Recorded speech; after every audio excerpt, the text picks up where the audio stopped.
So picture this. You create a theory of the universe that's so perfect, so elegant, it feels like you've read the mind of God. Then, your closest friend, maybe the only person on the planet who truly gets you, takes that beautiful theory and uses it to prove that time itself might be an illusion. Yeah, this isn't science fiction. This is the real story of Albert Einstein, his friend Kurt Gödel, and a paradox that still shakes physics to its very core. In Princeton, these two titans of the 20th century, they walked home from work together almost every single day. And it wasn't just a casual stroll. Einstein himself said the main reason he even bothered going to his office anymore was for this very reason, to have the privilege to be able to walk home with Gödel. That tells you everything about the respect they shared, and it perfectly sets the stage for a deep, deep mystery. And that really is the million-dollar question, isn't it? I mean, Gödel was a logician. His world was pure mathematics, abstract proofs about the limits of formal systems. Einstein had redefined space, time, and gravity. You'd think they were operating in totally different worlds. So what on earth did Gödel find in Einstein's work that was so fascinating and maybe even a little bit terrifying? Okay, so let's start right there with this incredible friendship. Because it's in those daily conversations, walking through the quiet streets of Princeton, that this profound scientific puzzle really started to take shape. From what we know, they talked about absolutely everything. But Gödel wasn't just a passive listener. He was a logician, remember? So he was taking Einstein's work and following its mathematical logic to its absolute, inescapable conclusions.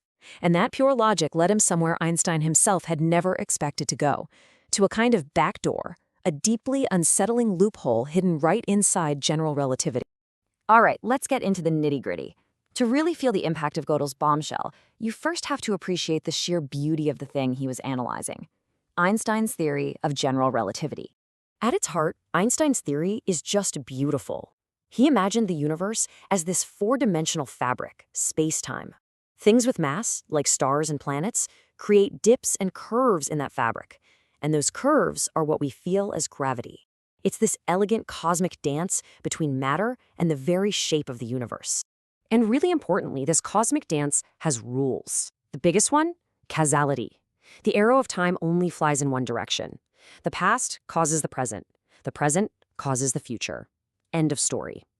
It's the most basic fundamental logic of our reality. Or so we thought, until Gödel found a crack in the foundation. And this is where things just get completely wild. Gödel showed that according to Einstein's own equations, something called a closed time-light curve could exist. What is that? Well, to put it simply, it's a pass-through spacetime that loops back on itself. It is a legitimate, mathematically sound roadmap for traveling into your own past. So in 1949, Gödel drops the bomb. He publishes a paper describing a very specific kind of universe that is perfectly allowed by general relativity, a universe that rotates. And in this spinning cosmos, he proved that if you went on a long enough journey in a spaceship, the universe's rotation would twist your path through spacetime so severely that you would arrive back home before you even left. He literally used the master's own tools to prove time travel was possible. You can just imagine the chaos this caused in the physics community. I mean, a universe where you can go back in time is a universe where logic itself can just completely unravel.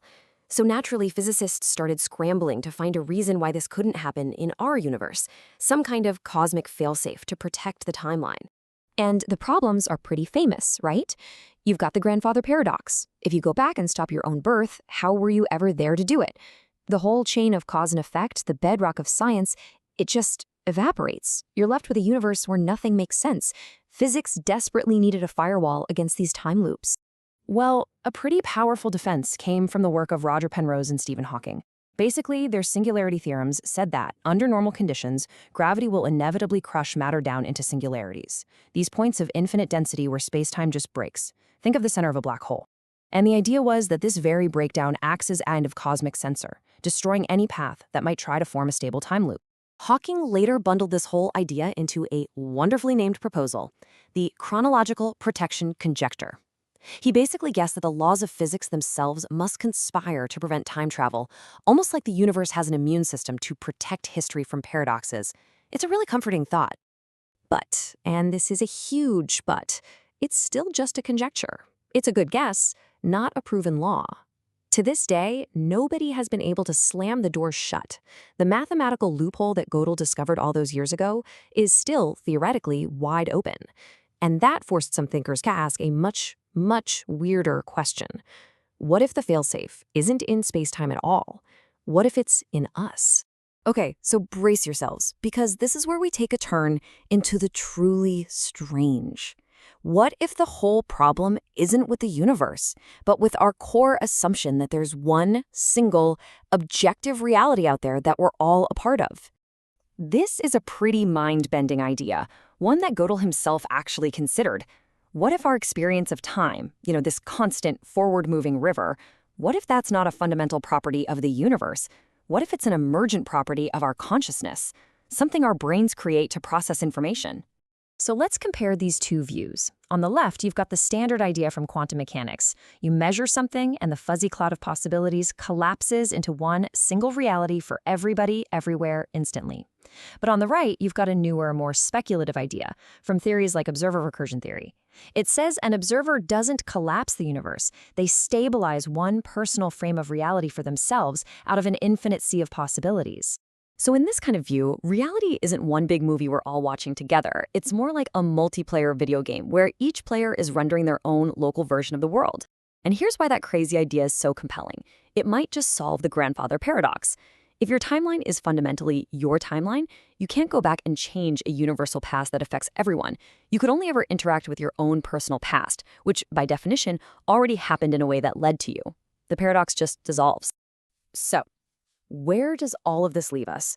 We started this journey with two friends on a walk in Princeton, and we've ended up questioning the very nature of reality and time itself.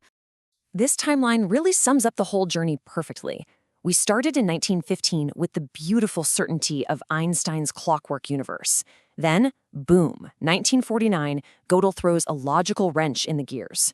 In 92, Hawking tries to patch it up with a cosmic protection agency. And now, today, we're asking if the observer, if you are somehow a key part of the whole puzzle. And what's just so incredible to me is that those conversations they had walking home from the office, they weren't just idle chatter. They were wrestling with the deepest, most fundamental questions in physics.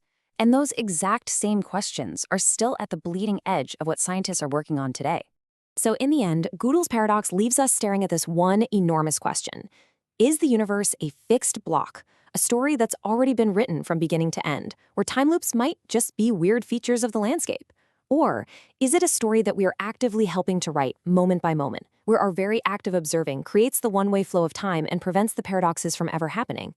We still don't have the answer.